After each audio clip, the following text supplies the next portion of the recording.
કેનેડાના બદલાતા નિયમોના કારણે હવે ગુજરાતીઓ કેનેડા મૂકીને જાય છે અમેરિકા. પરંતુ શું તમે જાણો છો કે અમેરિકામાં રહેવાનો અને ત્યાં સેટલ થવાનો એટલે કે રોજિંદા જીવનનો ખર્ચ કેટલો થાય છે અને ત્યાં પોતાનું જીવન ગુજારવા માટે કેટલો ખર્ચ થઈ શકે છે તેના વિશે જાણીશું આજના ખાસ વિડીયોમાં. નમસ્કાર, નિર્ભય ન્યૂઝ સાથે હું હંસિની.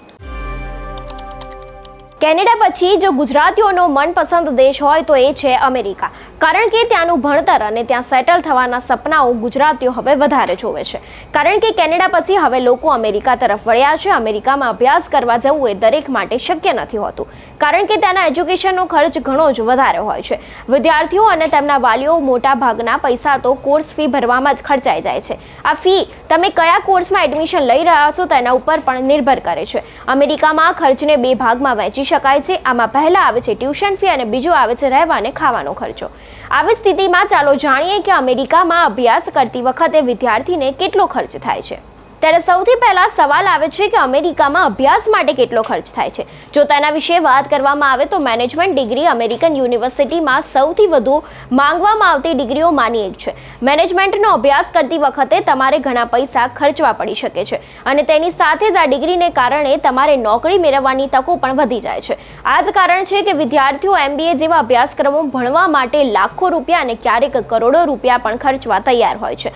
મેનેજમેન્ટની ડિગ્રી માટેની ફી દરેક યુનિવર્સિટી માટે અલગ અલગ હોય છે અને ત્યારે અમુક વિદ્યાર્થીઓ આ ફી ભરીને આનું ભણે છે અને પછી જોબ કરે છે. પરંતુ ઘણી વખત એવું પણ બને છે કે ત્યાં જોબ મળતી નથી. હવે જો વાત કરવામાં આવે ત્યાંના રહેવા અને ખાવાના ખર્ચ વિશે, વિશ્વના સૌથી મોંઘા દેશોમાં પણ અમેરિકાની ગણતરી થાય છે. જો તમે ખૂબ જ વૈભવી જીવન જીવતા નથી તો આંતરરાષ્ટ્રીય વિદ્યાર્થી માટે અમેરિકામાં રહેવાની કિંમત વાર્ષિક $12,000 એટલે કે 9 લાખથી લઈને વાર્ષિક $20,000 અંદાજે 17 લાખની વચ્ચે છે.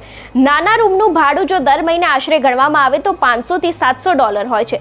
જો આપણે ટ્રાન્સપોર્ટ અને ફૂડ માટે બીજા $500-600 ઉમેરીએ તો કુલ માસિક ખર્ચ $1,000 થી લઈને $1,300 એટલે કે અંદાજે 84 થી લઈને $1 લાખ થાય છે. પરંતુ આ એક રફ અંદાજ છે.